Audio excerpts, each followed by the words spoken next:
नमस्कार दोस्तों, स्वागत है आपका अपना ही यूट्यूब चैनल टुडे एग्जाम पर। दोस्तों आज है आपका 28 जनवरी 2023 और आज आपका एसएससी जीडी का एग्जाम नहीं था। जिस दिन आपका एग्जाम नहीं होता है उस दिन हम अपने तरफ से आपको प्रैक्टिस सेट के रूप में जो है वीडियो प्रोवाइड करते हैं और आने वाले शिफ्ट में यहाँ से आपको जो है क्वेश्चन देखने को मिल जाता है एग्जाम के अंदर। आशा करते हैं कि इस वीडियो से भी क्वेश्चन देखने को आपको एग्जाम में मिल जाएगी। तो चलिए दोस्तों शुरू करते हैं। सभी प्रश्नों को हम एक्स्ट्रा फैक्ट के साथ पढ़ेंगे। जैसा कि आप पहले से ही जानते हैं मैं एक्स्ट्रा फैक्ट के साथ पढ़ाता हूं, ताकि आप जीडी ही क्यों जो भी एग्जाम दे रहे हो, कोई सा भी एग्जाम, खास करके एसएससी और रेलवे की, एसएससी ज़्यादा है तो यहाँ पर जो है आपको ज़्यादातर फ़ायदा जो है पहुँच जाती है इस एक्स्ट्रा फैक्ट से। जैसा कि अभी तक मेरा जो है लुकआउट रहा है इस जो है पढ़ाने के दरमियान कि एक्स्ट्रा फैक्ट से ही ज़्यादा क्वेश्चन आते हैं। तो चलिए शुरू कर लेते हैं। एक प्रश्न है यहाँ पे, भारत का प्रथम जैविक राज्य का दर्जा किसे प्रदान किया गया। देखिए भारत में जो है प्रथम जैविक ऑर्गेनिक राज्य का जो दर्जा दिया गया ये आपको जो है सिक्किम को दिया गया था। सिक्किम के बारे में हम और कुछ रीड करेंगे, इससे पहले उधर जो और भी कुछ है इसके बारे में देख लेते हैं। लोकटक झील जो है आपका मणिपुर में है। कैबुल लामजाओ ये भी मणिपुर में है। दुनिया का एकमात्र तैरता हुआ राष्ट्रीय उद्यान है आपका कैबुल लामजाओ, ये आपका कहाँ पे है, मणिपुर में है। सिक्किम का जो प्रमुख त्योहार है ये आपका लोसांग है, सकेवा है, सागा दावा है। ये तीनों त्योहार आपके सिक्किम में मनाए जाते हैं। इसके अलावा सिक्किम राज्य कब बना था, तो 1975 में बना था। वो कौन सा संविधान संशोधन था, जो 36वां संविधान संशोधन था। कैमा राज्य बना सिक्किम तो बैसवा राज्य बना था। आप जानते हैं कि सिक्किम पहले इंडिया का भाग नहीं था, ये जो है बाहर की चीज था और इसे इंडिया में मिलाया गया है संविधान संशोधन के थ्रू। और पहले पूछा गया है क्या भाई तुम मेरे में आना चाहते हो, तो सिक्किम वाले ने कहा कि हाँ मैं आना चाहता हूँ। फिर इसे इंडिया में जो है एक संविधानिक संशोधन जिसका नाम 36वां संविधान संशोधन है, ये 1975 में करके इसे बैसवा राज्य का दर्जा दिया गया था। इसके अलावा जनगणना 2011 के रिलेशन में इससे रिलेटेड में बात कर ले तो सिक्किम की जनसंख्या जो है पूरे इंडिया में सबसे कम है। ठीक है, चलते हैं आगे। और एक जो आप लोग मुझे कमेंट करके बताएं कि अगर आर्टिकल का वीडियो देखे हैं तो जो बाहरी जगह को इंडिया के अंदर मिलाया जाता है तो किस आर्टिकल का प्रयोग करके जो है मिलाया जाता है, ये मुझे आप लोग कमेंट करके बताएंगे, तभी हम समझे कि आप लोग भी इंटरेस्टेड है भाई। तेलंगाना विधानसभा उपचुनाव 2022 में मनुगोरे जगह का नाम है से किसने चुनाव जीता। इस बार इस टाइप की प्रश्न आपके काफ़ी ट्रेंड में है और लगभग मैंने जो है एक्स्ट्रा फैक्ट ही सही लेकिन एक पूरा वीडियो में जितना आपको मटेरियल मिलेगा उतना बता दिया हूँ। उड़ीसा का बता दिया, त्रिपुरा का बता दिया, महाराष्ट्र का बता दिया, पश्चिम बंगाल का बता दिया, बिहार का बता दिया, यूपी का बता दिया, तो लगभग सारे समेट गए उपचुनाव आपका। ठीक है, तो एक बार जरूर वीडियो को ठीक से सुने, है ना। तो टीआरएस के जो है, ये टीआरएस जो है दल का नाम है, इसके जो है प्रभाकर रेड्डी जो है आपका तेलंगाना में मनुगोरे सीट से जीते थे, यहाँ पे बीजेपी की हार हुई थी। इसके अलावा एक प्रश्न यहाँ पे है कि जब फेरस को यानी Fe लोहा को जल से प्रतिक्रिया कराई जाती है तो कौन सी गैस मुक्त होगी। जैसे आपने कल के प्रश्न और परसों के जो शिफ्ट हुए उसमें आप देख रहे हैं कि रासायनिक अभिक्रिया से प्रश्न आ रहा है इस फॉर्म में कि कौन सा गैस मुक्त होगा, तो आपको भी कुछ देख लेना है। यहाँ पे हाइड्रोजन गैस मुक्त होगी। अब आप जानते हैं कि जब फेरस को Fe को आप H2O माने जल से प्रतिक्रिया कराएंगे तो प्रोडक्ट क्या बनता है, Fe3 बनेगा और O4 बनेगा, ये तो मेन प्रोडक्ट बनता है। और इसमें जो है हाइड्रोजन गैस की निकासी होती है। अब इसे बैलेंस करना आपको आना चाहिए, नहीं भी आना चाहिए तो एग्जाम में कौन सा बनाना है आपको समझ में आना चाहिए कि ये प्रोडक्ट से क्या बनेगा। तो जब लोहा को जो है जल से प्रतिक्रिया कराते हैं तो Fe3O4 बनता है। अब देखिए यहाँ पे जो है Fe3 है तो इसके पीछे में मैं 3 लगा दूंगा तो 3 को Fe मिल गया। अब देखिए ऑक्सीजन कितना है, 4, और ऑक्सीजन यहाँ पे कितना है, एक ही ऑक्सीजन है, तो इसके पीछे मुझे 4 लगाना पड़ेगा। अब 4 लगाए तो 4 ऑक्सीजन और 3 फेरस हमें मिल गया है। लेकिन जो आपका H2O है कितना हो गया, 4 दूनी के 8, तो दो H2 तो निकलेगा बाहर, इसके पीछे में 4 लगा देंगे तो 8 संतुलित हो जाएगा। तो इस प्रकार से आप संतुलित करना भी सीख सकते हैं। और आपने नवा क्लास में पढ़ा होगा तो ये सब 9th क्लास में ही पढ़ाया जाता है, एनसीईआरटी के बुक में सब सारे दिए गए हैं।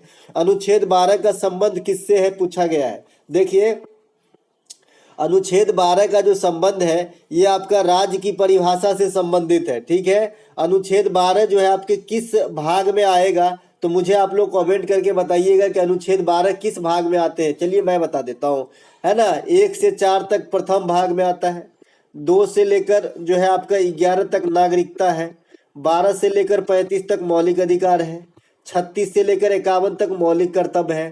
ठीक है, ऐसे ही आपको याद रखना है। ठीक है, इसके बाद 52 से लेके 137 तक, 52 से लेके 151 तक, माफ कीजिएगा ये संघ की बात की गई है। 152 से लेके 237 तक राज्य की बात की गई है। तो दोस्तों आर्टिकल वाला वीडियो आप जरूर देखिए, मैं बार बार स्ट्रेस डाल रहा हूं कि आप देखो जरूर, अगर आप कॉम्पिटिटिव एग्जाम की तैयारी करते हो तो। राज्यों से संबंधित जो अनुच्छेद है ये भाग 6 में है, 152 से 237, और संघ से संबंधित जो अनुच्छेद है ये आपका 52 से 151 तक है, जो भाग 5 में है। ये भी आपसे पूछ लिया गया था एग्जाम के अंदर। मौलिक कर्तव्य से संबंधित कुछ आर्टिकल का यहाँ पे मैं मौखिक रूप से बयान दे देता हूँ। जैसे अनुच्छेद 14 आपसे पूछता है तो समता का अधिकार है। अनुच्छेद 15 पूछता है तो जाति, लिंग, जन्म स्थान के आधार पर भेदभाव नहीं करेगा, यानी भेदभाव निषेध है। इसके अलावा अनुच्छेद 16 अगर पूछता है तो अवसरों की समानता होता है लोक नियोजन के मामले में। इसके बाद 17 पूछता है तो छुआछूत का अंत, 18 पूछता है तो उपाधियों का अंत, 19 पूछता है तो प्रेस की स्वतंत्रता, 20 पूछता है तो सजा आदि में छूट की प्रावधान, 21 पूछता है तो निजता का अधिकार या प्राण एवं दैहिक स्वतंत्रता का अधिकार। 22 को करते हैं स्किप क्योंकि वो भी सजा से संबंधित है। इसके बाद 23 और 24, 23 जो है बलात् श्रम पे रोक है या मानव तस्करी पे रोक है, 24 जो है बाल श्रम पे निषेध है, 25 से 28 तक धार्मिक स्वतंत्रता है, 29-30 अल्पसंख्यक हित है, और आर्टिकल 32 संवैधानिक उपचारों का अधिकार है। इसीलिए मैं यहाँ पे एक्स्ट्रा फैक्ट नहीं छापा हूँ क्योंकि मैंने आपको पहले ही मौलिक अधिकार से संबंधित सभी एक्स्ट्रा फैक्ट जो है करवा देता हूँ सब दिन। अब तक तो आपको याद हो गया होगा जी। मृगबानी राष्ट्रीय उद्यान किस राज्य में स्थित है?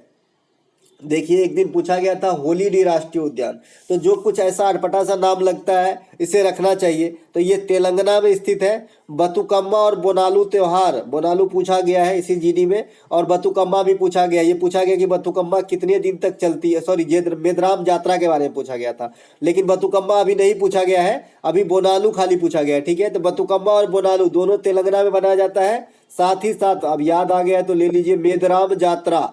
मेदराम यात्रा जो है त्योहार, ये आपका जो है मेला होता है, ये आपका तेलंगाना में ही मनाया जाता है और ये 4 दिनों तक चलती है। ठीक है, और ये इंडिया का सेकेंड सबसे जो है बड़का मेला है, सेकेंड स्थान इसका है। पहला स्थान कुंभ का है, कुंभ 4 जगह होता है जैसा कि आप जानते हैं।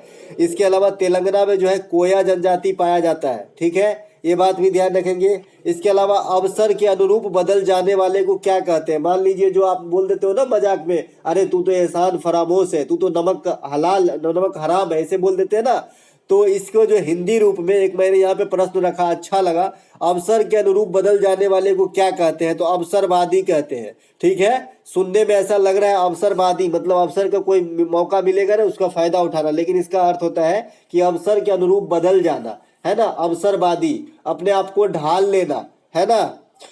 2011 के जनगणना के अनुसार सबसे कम जनसंख्या वाला केंद्र शासित प्रदेश, देखिए जनगणना 2011 सब दिन क्वेश्चन आ रहा है और राज्य को छोड़ के अब केंद्र शासित प्रदेश पे चोट कर रहे हैं। तो सबसे कम जो आपका जनसंख्या है केंद्र शासित प्रदेश में, ये आपका कहाँ का है? लक्षद्वीप की है। लक्षद्वीप सबसे अधिक साक्षर है, आपका 91.6% जो है यहाँ का जो है लिटरेसी रेट है, और सभी केंद्र शासित प्रदेश में सबसे अधिक साक्षर है। सबसे अधिक जनसंख्या की बात करेंगे तो पहला स्थान पे दिल्ली, दूसरा स्थान पे पुडुचेरी और तीसरा स्थान पे चंडीगढ़ है। एक बात बता दें आपको, दिल्ली और पुडुचेरी में जो है सीएम की पोस्ट होती है, बाद बाकी किसी भी 6 अन्य केंद्र शासित प्रदेश है जहां पर सीएम की पोस्ट नहीं होती है, वहां पे प्रशासक या उपराज्यपाल के द्वारा शासन किया जाता है। सबसे कम साक्षरता की बात करेंगे तो दादर नगर हवेली जो है सभी केंद्र शासित प्रदेश में सबसे कम साक्षर है। दादर नगर हवेली को दमन एवं दीव में मिला दिया गया है और उसका नाम दमन कर दिया गया है, ये बात भी आपको ध्यान रखना है। ठीक है, ठुंडी और खिदमत ये समुद्री बीच लक्षद्वीप में है। इसकी चर्चा करना इसलिए जरूरी है क्योंकि इसे 2022 में जो है ब्लू फ्लैग प्रदान किया गया था। ब्लू फ्लैग कहने का मतलब है ये एक प्रकार का सर्टिफिकेट होता है जो स्वच्छ या फिर पर्यावरण के अनुकूल समुद्री बीच होती है उसे प्रदान किया जाता है। इंडिया में टोटल 12 ब्लू फ्लैग वाले बीच है। ठीक है, जिसमें उड़ीसा का गोल्डन बीच प्रमुख है। उड़ीसा में एक गोल्डन बीच है, गोल्डन बीच ध्यान रखेंगे जी। ये सबसे पहले इसे ही ब्लू फ्लैग का दर्जा दिया गया था, मतलब सर्टिफिकेट दिया गया था, और ये आपका उड़ीसा में है। ठीक है, बैरन द्वीप कहाँ पर स्थित है, तो ये अंडमान निकोबार में है। देखिएगा, ये छपेगा जरूर बैरन द्वीप के लिए, क्योंकि विशेषता है ना भाई, क्योंकि ये सक्रिय ज्वालामुखी है और इंडिया में एकमात्र सक्रिय ज्वालामुखी आपका बैरन द्वीप है जो अंडमान निकोबार में है। इसके अलावा जो एसएससी को बहुत प्यारा पुस्तक है आपका उन्मुक्त मल्याद, इस किताब को किस भाषा में लिखा गया है, ये प्रश्न मैं रखा हूं, तो ये तेलुगु भाषा में लिखा गया है, तेलुगु ग्रंथ है। ठीक है, उन्मुक्त मल्याद पुस्तक के लेखक कौन है, कृष्णदेव राय। ठीक है, और ये कौन से भाषा में है, तो तेलुगु भाषा में, ध्यान रखिएगा तेलुगु भाषा में है। कृष्णदेव राय के जो मंत्री परिषद होते थे उसे क्या कहते हैं, तो अष्टदिग्गज कहते हैं। 8 गो मंत्री होता था, तो उससे जो है तेनाली रामन वगैरह का नाम आपने सुना होगा, तेनाली रामन। ये सब कहाँ पे रहते थे, कृष्णदेव राय के मतलब दरबार में रहते थे। और शिवाजी के मंत्री परिषद को अष्टप्रधान कहते हैं, इसके भी दरबार में 8 मंत्री रहते थे, तो इसे अष्टप्रधान कहते हैं। और कृष्णदेव राय वाले को अष्टदिग्गज कहते हैं। और अकबर के जो मंत्री परिषद था ना, उसमें 9 गो रहता था, तो उसको नवरत्न कहते हैं। ठीक है, ये सब ध्यान रखेंगे। इसके अलावा निम्नलिखित में से कौन सी नदी बंगाल की खाड़ी में गिरती है, देखिए कल पूछा गया है आपका अरब सागर में गिरने वाली नदी, मैंने यहाँ पे रखा है बंगाल की खाड़ी में गिरने वाली नदी। तू बोलता है ना, तू डाल डाल मैं पात पात, तो अपने तरीके से जो है पूरी तरीके से तैयार होके रहना है पहले से, है ना। तो जो बंगाल की खाड़ी में जो नदी गिरती है, ये आपका प्रमुख है आपका स्वर्ण रेखा, है ना। ये झारखंड में ज्यादा बहती है, और आपने हुंडरू जलप्रपात का नाम सुना होगा, है ना। हुंडरू जलप्रपात आपका स्वर्ण रेखा नदी पर ही है। महानदी, इस पे जो है हीराकुंड बांध का नाम आपने सुना होगा, ये उड़ीसा में है, उड़ीसा में ज्यादातर बहती है। इसके अलावा ये भी बंगाल की खाड़ी में गिरती है। गोदावरी नदी का उद्गम आपका नासिक महाराष्ट्र से होता है। जायकेवारी परियोजना का नाम आपने सुना होगा, इसी नदी पर है। ये प्रायद्वीपीय भारत की सबसे बड़ी नदी है। इसे दक्षिणी गंगा कहा जाता है, दक्षिणी गंगा। ठीक है, दक्षिण की गंगा कहेगा तो कावेरी, खाली दक्षिणी गंगा कहेगा 2 बार में कहेगा दक्षिणी गंगा, और 3 बार में दक्षिणी की गंगा। तो दक्षिणी की गंगा कहेगा तो 3 बार में तो कावेरी, और 2 बार में कहेगा दक्षिणी गंगा तो गोदावरी। इसके बाद कृष्णा नदी, ये महाराष्ट्र के महाबलेश्वर से निकलता है जी। महाबलेश्वर पूछता है कहाँ है, तो महाराष्ट्र में है, क्योंकि ये हिल स्टेशन है। इसके अलावा कावेरी नदी, और एक है आपका गंगा नदी। नदियाँ, ये सभी नदियाँ जो है आपके बंगाल की खाड़ी में गिरने वाली है। नर्मदा और ताप्ती नदी अरब सागर में गिरती है। भारत की सबसे बड़ी नदी गंगा नदी है। अब यहाँ पे आ जाइए, क्योंकि यहाँ से क्वेश्चन आया है और आएगी। एशिया की सबसे बड़ी नदी यांगटीसी कियांग है, अधिकांश भाग जो है इसका चाइना में बहता है। इसके अलावा विश्व की सबसे बड़ी नदी अमेजन नदी है। विश्व की सबसे लंबी नदी नील नदी है। विश्व की सबसे बड़ी सहायक नदी मेडिरा नदी है, जो अमेजन की सहायक नदी है। श्रीलंका की सबसे बड़ी नदी महावेली गंगा है, ये भी आपसे पूछा गया है। और इसके बाद जो है विश्व की एशिया की सबसे लंबी नदी, ये भी आपसे पूछा गया है। ठीक है, इसके अलावा जो विश्व की सबसे बड़ी झील है कैस्पियन सागर है। विश्व के ताजे पानी की सबसे बड़ी झील लेक सुपीरियर है, सुपीरियर झील। भारत की सबसे बड़ी झील जो है चिल्का झील है, ये उड़ीसा में है, और ये खारे पानी की झील है। और रामसर साइट में सबसे पहले चिल्का झील को ही शामिल किया गया था, ये बात भी ध्यान रखना है। इसके अलावा भारत में ताजे पानी की झील जो है ये लेक बुलर है, जो जम्मू कश्मीर में है, और प्लेट टेक्टोनिक सिद्धांत से ये झील का निर्माण हुआ है। ठीक है, इसके बाद नागनागिन झील, अनंतनाग झील, शेषनाग झील, ये सभी आपका जम्मू कश्मीर में है। आओलांग महोत्सव का आयोजन कहाँ पर होता है, देखिए आओलांग महोत्सव का जो आयोजन होता है ये आपका नागालैंड में होता है। नागालैंड का सबसे जो मतलब विस्तृत और जो सबसे व्यापक महोत्सव होता है ये आपका हॉर्नबिल है। हॉर्नबिल को जो है त्योहारों का त्योहार कहा जाता है, त्योहारों का त्योहार कहा जाता है। ठीक है, ये बात भी ध्यान रखेंगे। नागालैंड के अन्य महोत्सव देख लेते हैं, जैसे हॉर्नबिल है, सेक्रायनी है, मीमकूट है। देखिए मीमकूट होता है और एक होता है चपारकूट। तो चपारकूट जो है ये मिजोरम में होता है, देखिए यहाँ पे लिखा गया है। और मीमकूट जो होता है नागालैंड प्लस मिजोरम दोनों में होता है। देखिए एग्जामिनर हो गया है चलाक, चपारकूट काफी फेमस है, सब याद रखेंगे, लेकिन मीमकूट कोई नहीं याद रखेंगे। आप पूछ दिया वहां पे तो दांत खिसोर के आना है कि बना के आना है, तो बना के आना है भैया। ठीक है, इसके अलावा नागालैंड में कोन्याक जनजाति पाया जाता है। ठीक है, जनजाति भी याद रखें, क्योंकि अभी तक पूछा तो नहीं गया है, लेकिन देखिए जनजाति से भी पता नहीं कब मूड घूम जाए। स्वदेश में निर्मित विमान वाहक पोत आईएनएस विक्रांत का निर्माण कहाँ हुआ? देखिए 2022 में इसे जल अवतरित किया गया है आईएनएस विक्रांत को। आप अगर मैगजीन वगैरह पढ़ते हैं तो इसके बारे में जानकारी होगी। तो ये कोचीन शिपयार्ड लिमिटेड के द्वारा बनाया गया आईएनएस विक्रांत।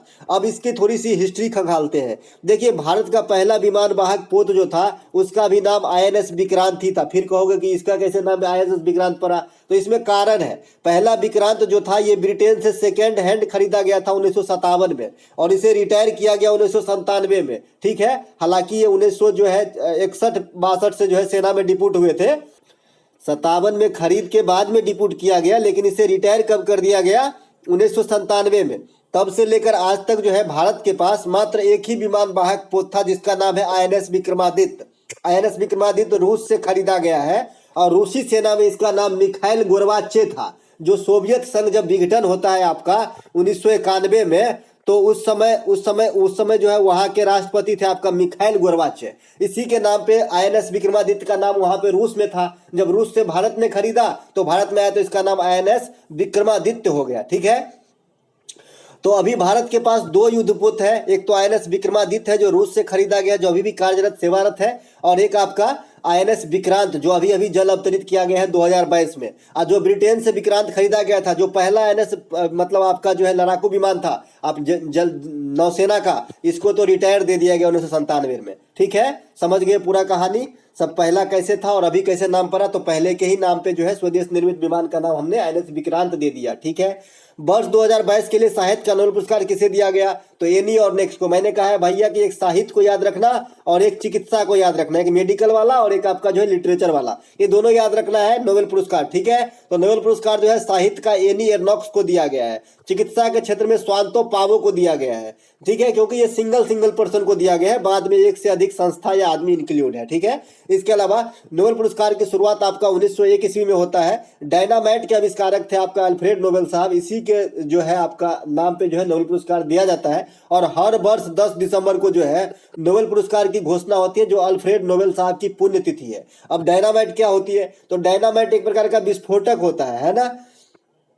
इसके अलावा भारत के लिए सर्वप्रथम नोबेल पुरस्कार जो जीते थे ये थे आपका रविन्द्रनाथ टैगोर साहब। ये गीतांजलि राइट के लिए जो है आपका नोबेल पुरस्कार जीते थे 1913 ईस्वी में। इसके बाद सीवी रमन साहब हुए 1930 ईस्वी में। इसके बाद हरगोविंद खुराना साहब हुए 1968-69 ईस्वी में। इसके बाद चंद्रशेखर साहब हुए 1983 ईस्वी में, है ना। इसके बाद वेंकट रमन साहब हुए 2009 में। इसके बाद 2014 में कैलाश सत्यार्थी साहब हुए और 2019 में बनर्जी साहब हुए इकोनॉमिक्स में, और 1998 में जो है अमर्त्य सेन हुए इकोनॉमिक्स में। तो ये भी आपसे पूछा जाता है कि इकोनॉमिक्स में सबसे पहले किसे मिला भारत के लिए? तो अमर्त्य सेन को। ठीक है, और इकोनॉमिक्स में अब दो गो हो गया, वो बनर्जी साहब को 2019 में मिला था। ठीक है, एफ्लो डस्टर उसकी पत्नी को भी मिला था और बनर्जी साहब को भी मिला था। ये भारतीय मूल के ही है जो अमेरिका में रहते हैं। ठीक है, इसके अलावा एक प्रश्न आपसे यहाँ पे मैं रखा हूं कि गोटी पुआ भारत के किस राज्य से संबंधित है? देखिए वो त्योहार था आपका और ये नृत्य है, नृत्य और त्योहार दोनों पूछा जा रहा है साथ में। तो गोटी पुआ जो है ये आपका उड़ीसा से संबंधित है, गोटू पुआ नृत्य। अब देखिए उड़ीसा में एक नृत्य होता है घुमरा, घूमर भी होता है एक नृत्य जी। तो घूमर जो है ये राजस्थान का है और घुमरा जो है ये आपका उड़ीसा का है। ठीक है, और कर्मा जो है उड़ीसा के साथ साथ छत्तीसगढ़ में भी होता है। ढाप नृत्य, उसके बाद बाघ नृत्य। इसमें आदमी क्या करता है, अपने मुंह को जो है बाघ जैसे बना लेता है यहाँ पे पीला और काला धारी से। ठीक है, ताकि बाघ जैसा लगे। ये नृत्य आप पिक्चर वगैरह में भी देखे होंगे, बाघ नृत्य। ठीक है, और इसके बाद जो है छऊ झारखंड और उड़ीसा दोनों में होता है।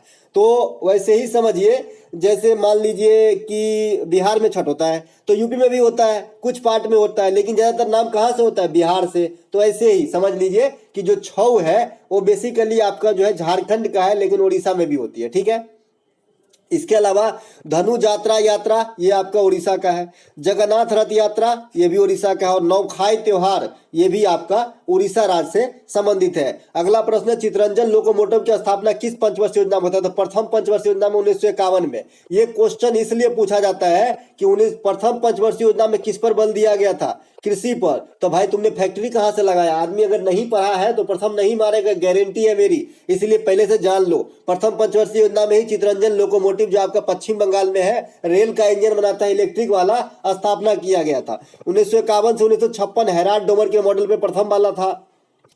और दूसरका वाला जो है 56 से 61 था, ये आपका पीसी महालनोबिस के मॉडल पे था। 36वें राष्ट्रीय खेल गुजरात के कितने शहरों में कराए गए? देखिए 36वें राष्ट्रीय खेल से सब दिन प्रश्न आ रहे हैं, ठीक है। तो 36वें राष्ट्रीय खेल में जो है गुजरात के 6 शहर में कराए गए, और ये आपका एमटीएस में हूबहू क्वेश्चन पूछा गया कि कितने शहर में कराए गए गुजरात के, तो 6 शहर में।